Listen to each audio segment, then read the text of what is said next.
In 1861, a book was published. This book, titled Incidents of the Life of a Slave Girl, told an unbelievable story. The story of an enslaved Black girl who went to great lengths to avoid sexual abuse by her enslaver.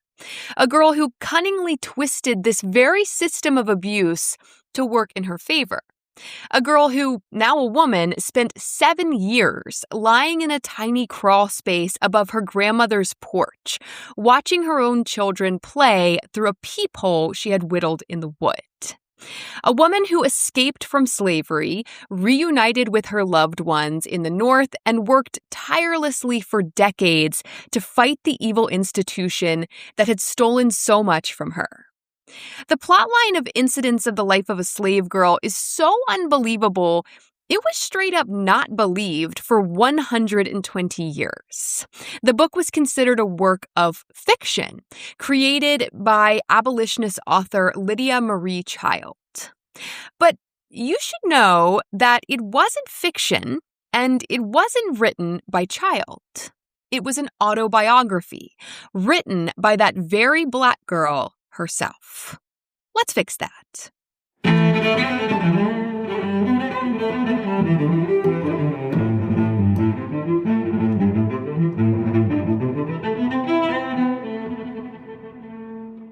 Hello, I'm Shayla Fontaine, and this is History Fix, where I tell surprising true stories from history you won't be able to stop thinking about. And oh my goodness, do I have a story for you today. This story is so bananas that people literally refused to believe that it was true for well over a century. It wasn't until the 1980s, with the help of recovered historical documents and letters written between Lydia Marie Child and the book's actual author, Harriet Jacobs, that we finally realized this was a work of nonfiction. This was an autobiography, making Harriet the first woman to author a fugitive slave narrative in the United States. But what does the book say? What is Harriet Jacobs' story? Well, buckle up, my friends, because it is a wild ride. Harriet was born in 1813 in Edenton, North Carolina, which is quite close to where I live, so a little bit of local history here for my Eastern NC listeners. Her mother, Delilah Horniblow, was enslaved by the Horniblow family, which owned a local tavern there in Edenton. Harriet also had a brother named John. So both Harriet and her brother John were enslaved by the tavern keeper, from birth, because their mother was, and that's just how the system worked. But Harriet writes in her book that she had no knowledge of being enslaved until she was around 6 years old. She reports that she had a very happy childhood, actually, writing, quote, "We lived together in a comfortable home, and though we were all slaves, I was so fondly shielded that I never dreamed that I was a piece of merchandise," end quote. But of course, she was enslaved, and this fact will come back to haunt her soon. Here's the real kicker, though. Harriet should never have been enslaved, nor should her brother, nor should her mother. Harriet's grandmother, Molly Horniblow, had been freed by her white father when she was a child. She was free, but she was kidnapped and sold back into slavery because of her dark skin. So the grandmother, Molly, was once again enslaved, which meant that the mother, Delilah, was enslaved at birth, which meant that Harriet and John were enslaved at birth. That just kills me, though, the injustice of it. I'm a Libra, guys, so I don't handle injustice well. But anyway, despite being unjustly enslaved, as if there is such a thing as a just slavery. Despite being unjustly enslaved, Harriet reports a relatively happy childhood.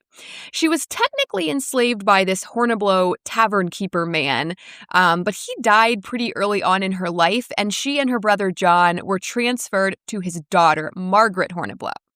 Their mother, Delilah, also died when Harriet was quite young. She was 6 years old when her mother died.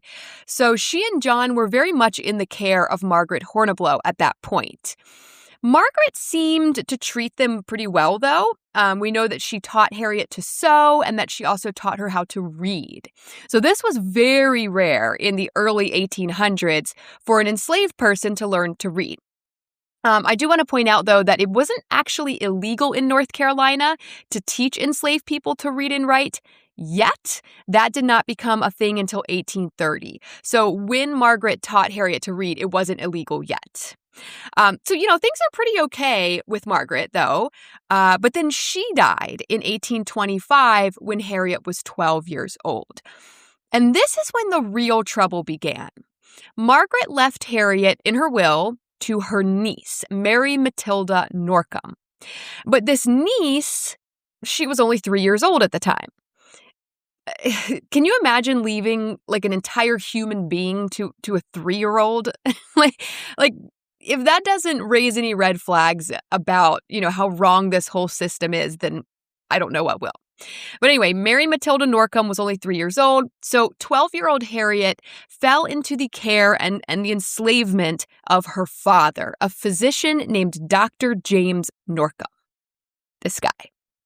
Harriet's brother John, her grandmother Molly, and her uncle Mark, who had all been enslaved by the Horniblows, they were not bequeathed to the Norcoms with Harriet. They were eventually sold at auction. Now, Molly managed to acquire enough money and arrange for some friends to purchase her and her son Mark. So she became free. They purchased her freedom for her. But, get this, because of some weird rules at the time, her son Mark had to remain her slave. Technically, she purchased her own son as her slave. His own mother has to enslave him for like 20-ish years before she could free him. How crazy is that? John, Harriet's brother John, he was actually purchased at that auction by none other than Dr. James Norcom. And so he went to live there with Harriet, at least. But life with the Norcoms was not happy. As soon as 12-year-old Harriet entered his household, Norcom began sexually harassing her. And by the time she was 15, his advances became more overt. Without being too explicit, this is mid-1800s when she's writing this, and all of this is very taboo. So without being too explicit, Harriet writes that Norcom whispered, quote, foul words in her ear, and that later began making more physical advances. All to the displeasure of Norcom's wife, because he's married, right? And she ain't having it. She ain't having it, y'all. Around this time, Harriet actually falls in love with a free black man. And this guy wants to marry her and purchase her freedom. And they're going to go off and live this fairy tale life, as fairy tale as a life can be for a black person in the early 1800s in the American South. But anyway, it's looking pretty good. She likes this guy. He's trying to rescue her. But of course, she needs permission from Norcom to do this. And he, of course, refuses. So she devises a much more sinister plan to get out of this situation. Harriet had befriended a white man, a kind white man, and an unmarried lawyer named Samuel Sawyer. They're sort of like friends, but make no mistake, Harriet intends to use this man to try to get her out of this situation she's in. And you might be like, why this guy? Why not her grandmother Molly, who is free? Why can't Molly get her out? Well, first of all, Grandma Molly can't get her own son free, right? Remember, she's forced to enslave her own son for like 20 years. Also, Harriet reports feeling too ashamed to tell her grandmother about Norcom's sexual advances. She didn't confide that in her because of how taboo and just unspoken of it was at the time, and shame. It was viewed as very shameful, even when you were the victim. And honestly, it still is in many ways. So Grandma Molly has no idea how dire Harriet's situation actually is with the Norcoms. And meanwhile, Harriet is, she's completely repulsed by this Norcom guy, and she's not giving in to his advances. She is holding out strong, but, for how much longer? So enter this white lawyer buddy, Samuel Sawyer. Harriet essentially woos Sawyer and begins a sexual relationship with him. So she hoped that if she got pregnant with Sawyer's baby, this was her plan, if she got pregnant with Sawyer's baby, Norcom would be so mad, he would be so infuriated that he would sell her and her baby, hopefully to Sawyer, who she believed would free them. Now, it's not a super solid plan. There's a lot of variables here, but this is what she goes with. So Harriet and the lawyer, Samuel Sawyer, they have not one, but two children together, a son named Joseph and a daughter named Louisa. But the plan partially backfires. Norcom isn't happy, but he doesn't sell them either. And because Harriet is enslaved by Norcom, so are her two children.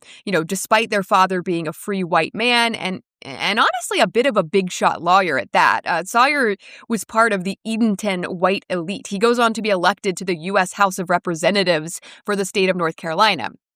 So, I guess that probably factored into her plan here, but as of right now, she's still enslaved by Norcom, and now so are her two children.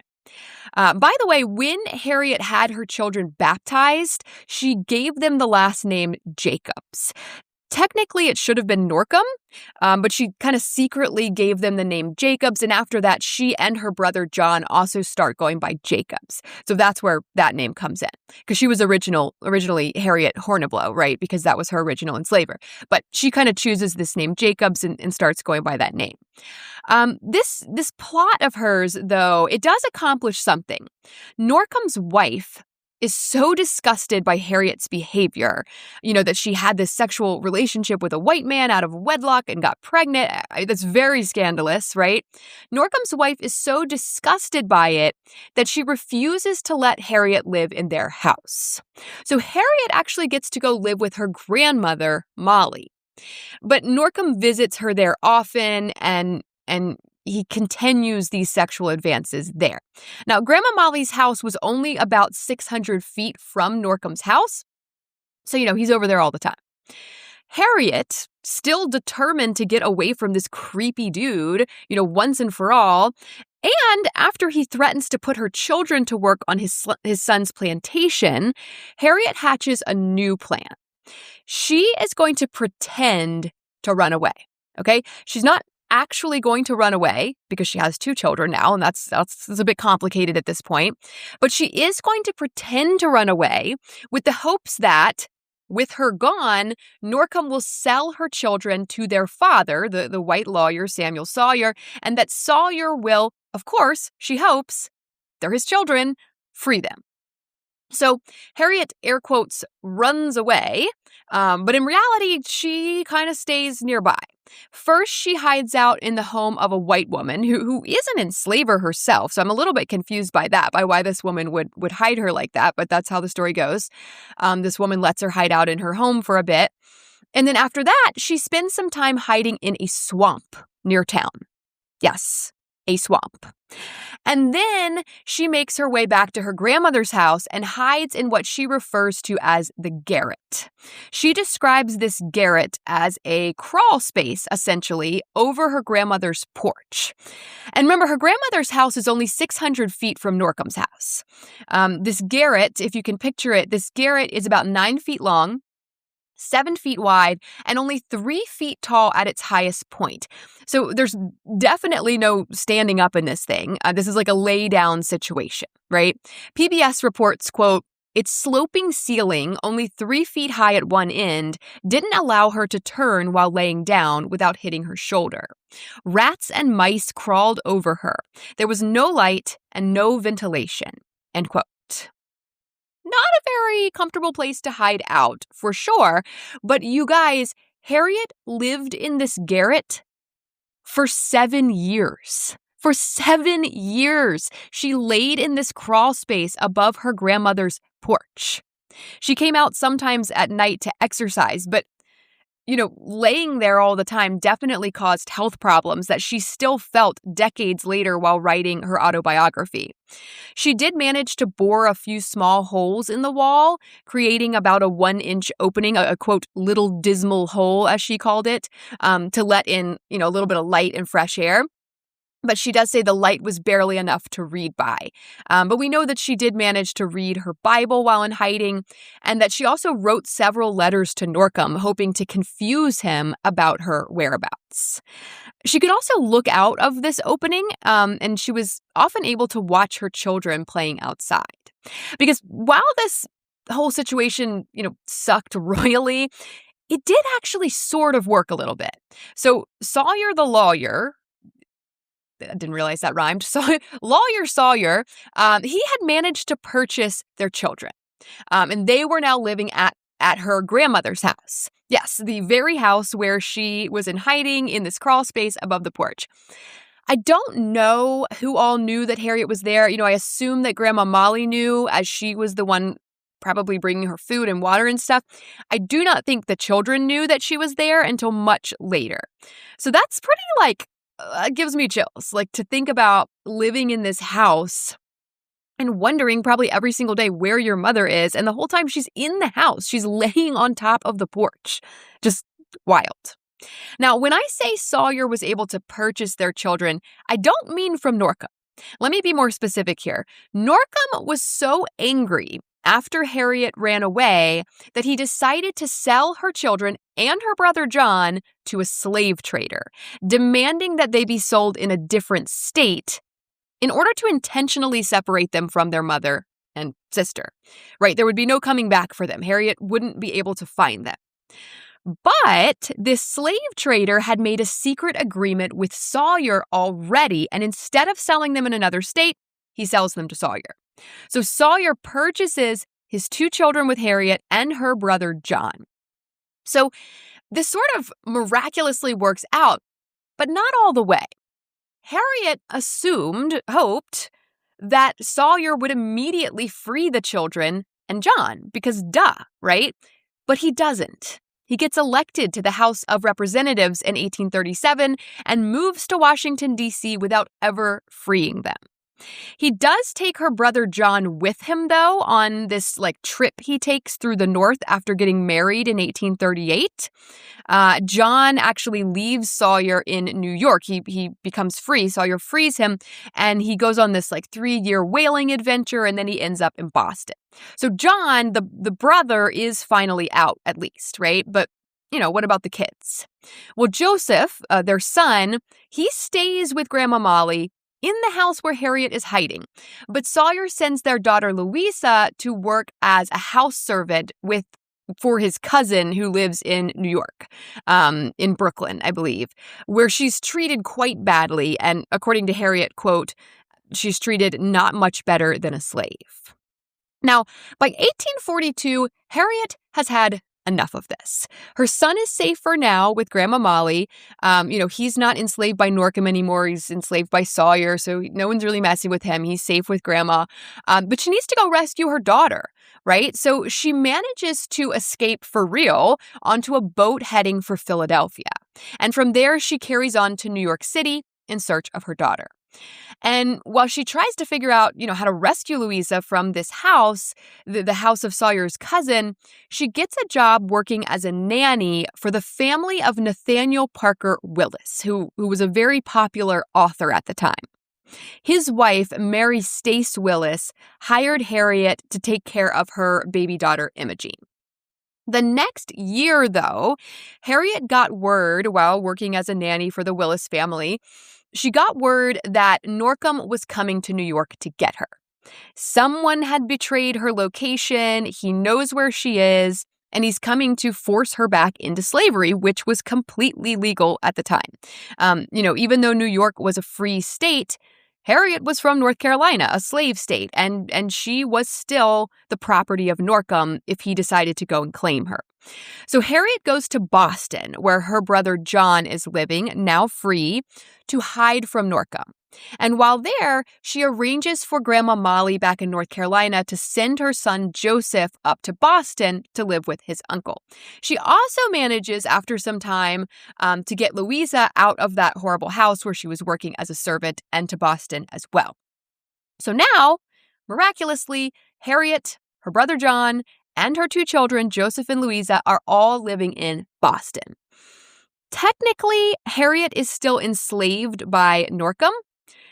Joseph and Louisa are still enslaved by Sawyer, their father. But there's no slavery in Boston. So they're living as though they're free for the most part. Harriet is working odd jobs here and there. And then in 1845, Mary Stace Willis, the mother of the family back in New York that she had been nannying for, she dies. And the father, this famous author, Nathaniel Parker Willis, he wants to take their 3-year-old daughter, Imogene, to England to visit her mother's family there. So his late wife's sister lived in England, and he wants to take Imogene there for this 10-month visit.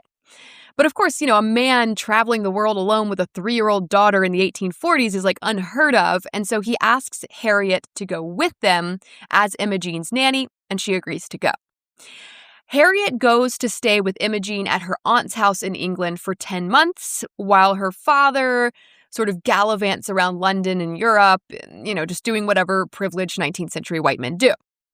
Harriet would later note in her book that she experienced no racism in England like she often did in the United States, and that during this time, her faith in Christianity was restored, her religion, her faith, which had taken a big hit back in the U.S. because of the fact that Christian ministers there in the U.S. enslaved people and treated Black people very badly. And she couldn't make sense of that. How is she supposed to listen to a minister who so openly mistreated people, who so openly went against everything Christianity tells us about how we should behave and how we should treat others? The situation in the U.S. had made it hard for her to embrace Christianity. And this is a problem that persists, unfortunately, to this day, in my opinion. Christians acting badly, not practicing what they preach, and sort of turning people away from the faith. But Harriet's own faith was restored during those 10 months that she spent in England, where she reportedly experienced no signs of racism. Now, when she returns to the U.S., her son Joseph goes off on a whaling voyage, and Louisa goes to a boarding school. So Harriet, with both kids kind of off doing their things, Harriet follows her brother John from Boston to Rochester, New York.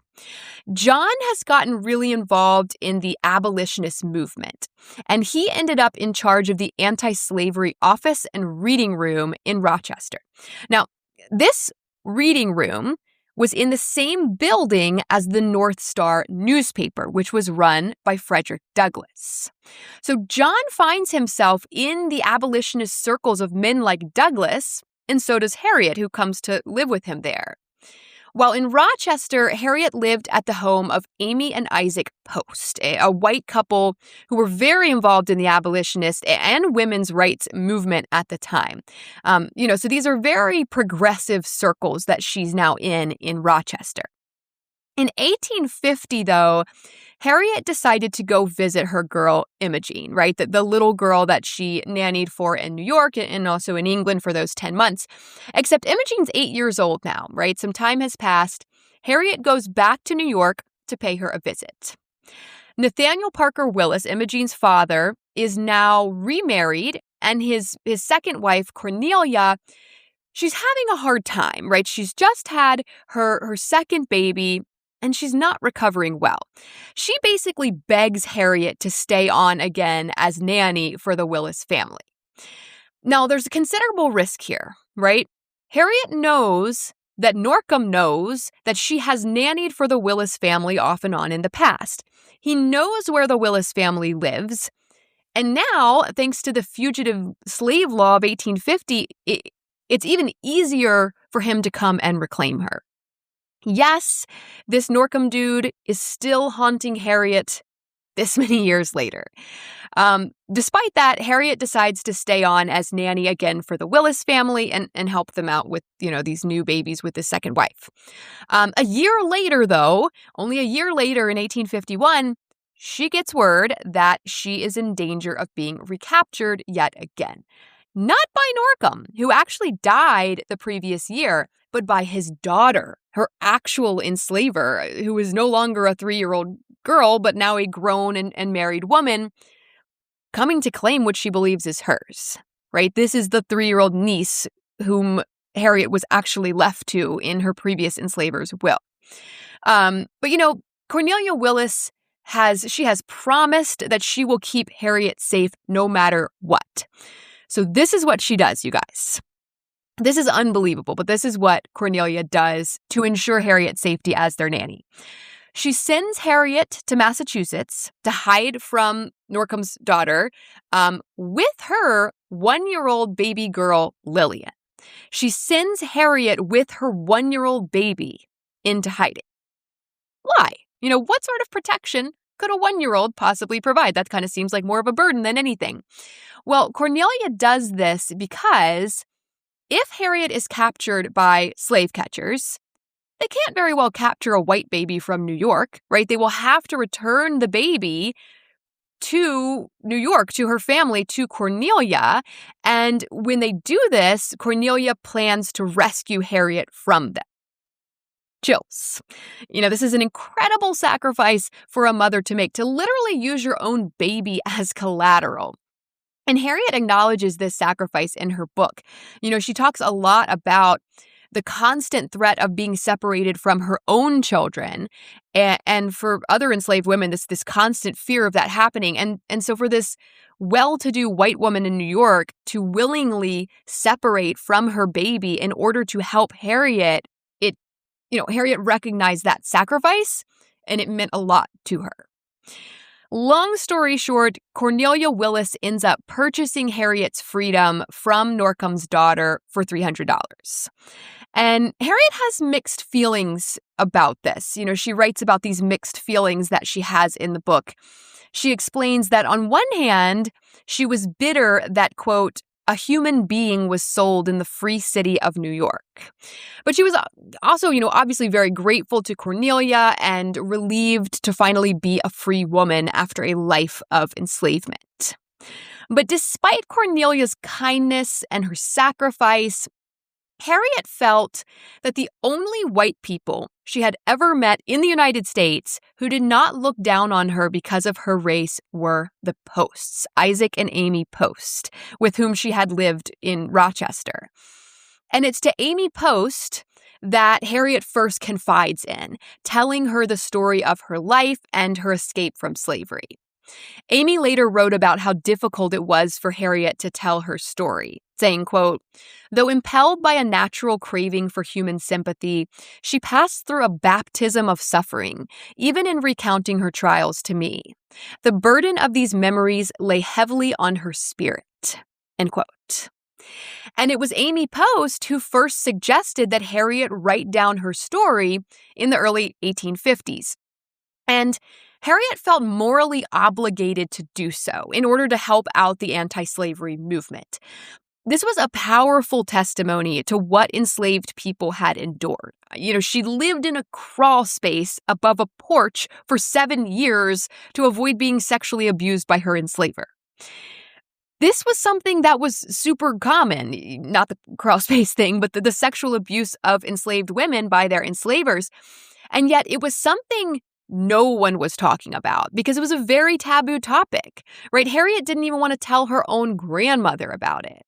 But now she's realized that she has an obligation to tell the world about it. Not just the stuff with Norcom, but also what she intentionally did with Samuel Sawyer, because that was very scandalous. She intentionally had 2 children out of wedlock with a white man, and now she has to admit that to the world, to a world, a society, a culture that harshly judges women in those types of situations.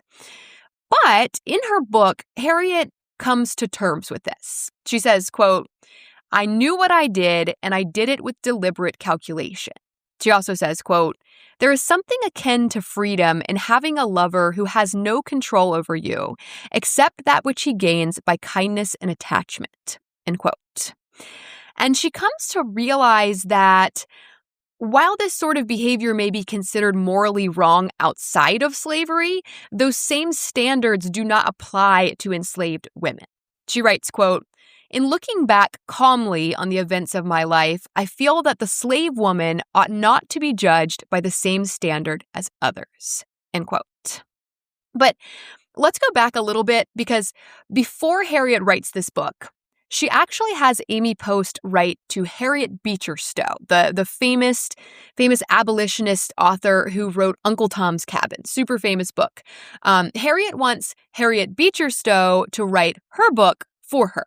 She's going to tell her the story of her life, and Beecher Stowe's going to write it. But she refuses. She doesn't want anything to do with it. Right around this time, though, Harriet's grandmother, Grandma Molly, dies. And suddenly, she feels like she can now come out publicly with this story herself. She is going to write the book. And I find that really interesting that it was this shame she felt having to admit this stuff to her grandmother that was holding her back. But now Grandma's dead. Grandma's dead. She's going to write the book.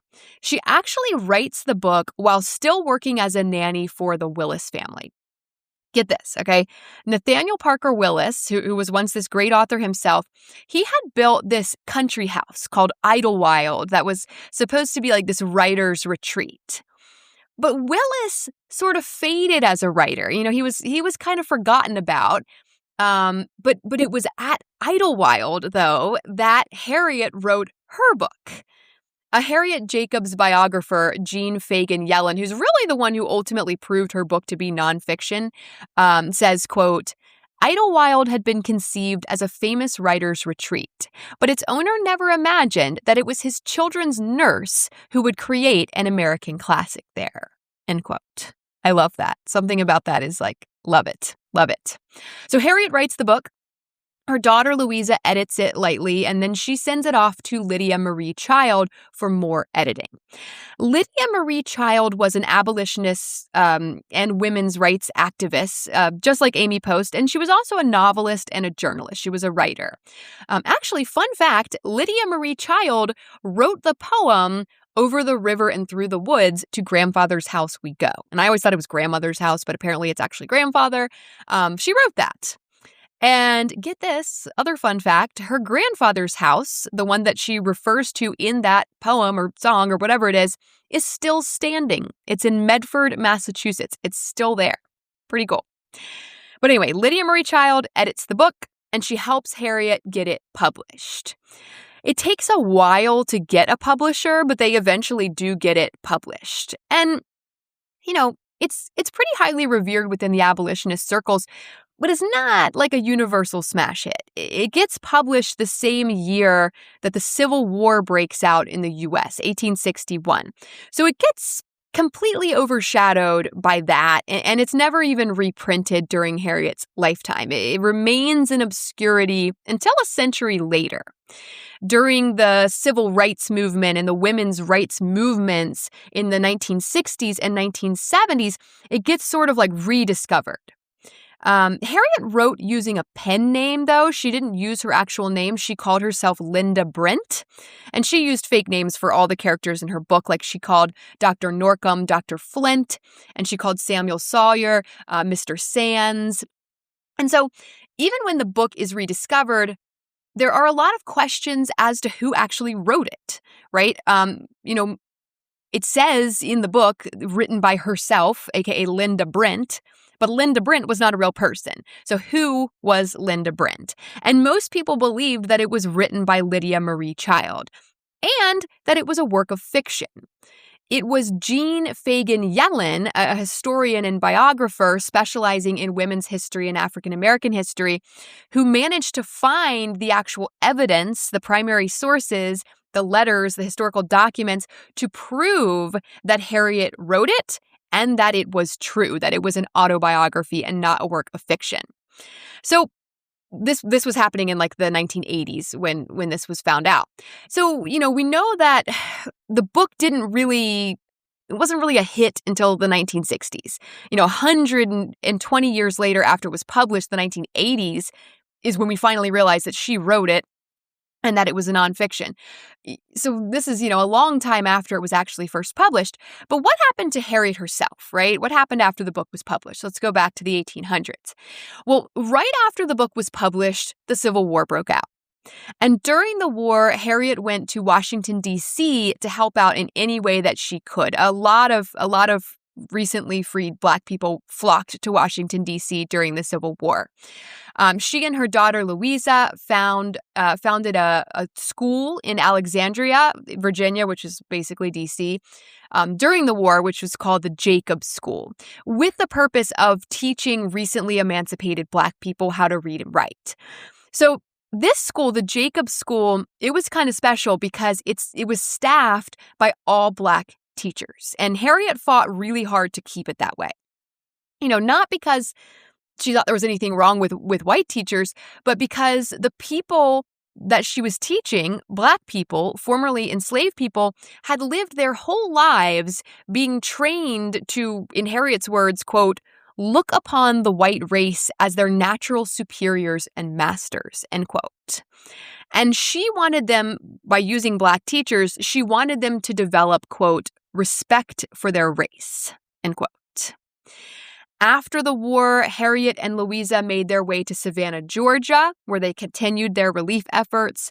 By 1867, she had made her way back to her hometown of Edenton, North Carolina, working to promote the welfare of freedmen there. So she's elbows deep here, really, working all throughout the Civil War and in the years that followed to help Black people through this transition, through emancipation and the end of slavery, through Reconstruction. But in the end, the racism in the South was too much for her. She and Louisa returned to the North in 1870, opening a boarding house in Massachusetts. And then, they ran this boarding house for some time, but it gets a little fuzzy after that.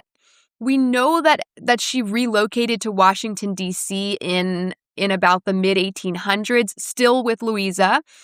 And we know that she died in 1897 in D.C. at the ripe old age of 84, which is really rather remarkable considering, right? We know that Louisa lived until 1917 and actually died, I love this, Louisa, Harriet's daughter, actually died at the house of Edith Willis Grinnell, the daughter of the author Nathaniel Parker Willis and his second wife Cornelia, for whom Harriet had worked as a nanny. I love that detail. It just really suggests this special bond with that family.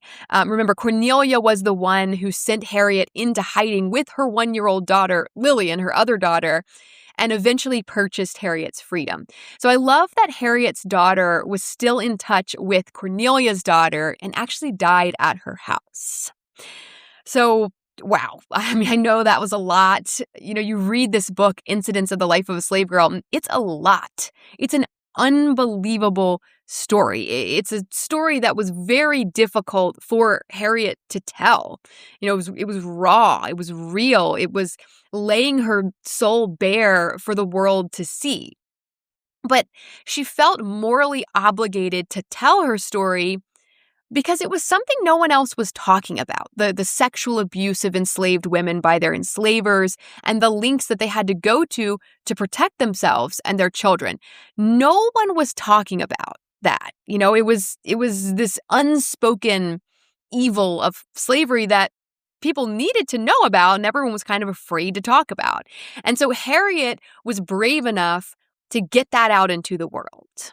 I want to end with a short excerpt from her book, Incidents of the Life of a Slave Girl, in which she calls on the people to stand up and do something to stop this blight that is slavery, this gross injustice. She writes, quote, I once saw 2 beautiful children playing together. One was a fair-haired white child, the other was her slave, and also her sister.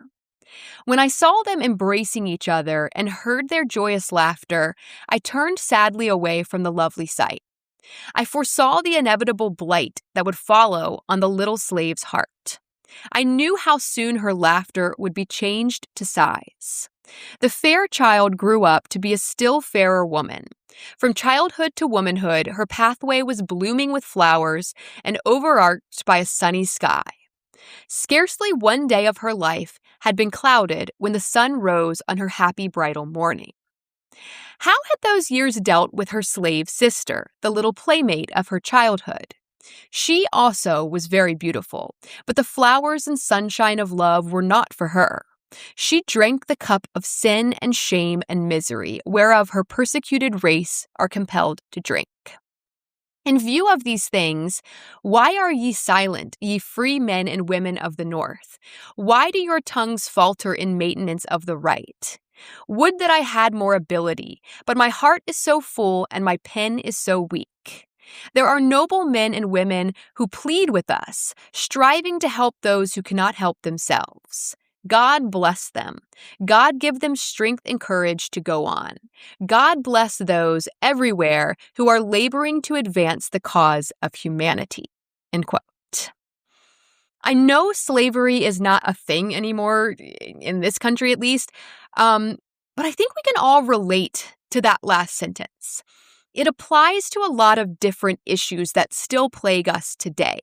God bless those everywhere who are laboring to advance the cause of humanity.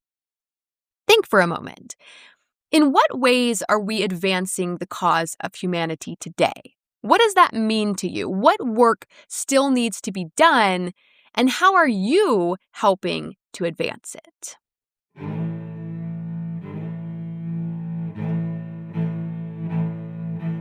Thank you all so very much for listening to History Fix. I hope you found this story interesting, and maybe you even learned something new. As always, source material for this episode can be found in the show notes. Be sure to follow my Instagram @HistoryFixPodcast to see some images that go along with this episode and to stay on top of new episodes as they drop. I'd also really appreciate it if you would rate and follow History Fix on whatever app you're using to listen, and help me spread the word by telling a few friends about it. That'll make it much easier to get your next fix.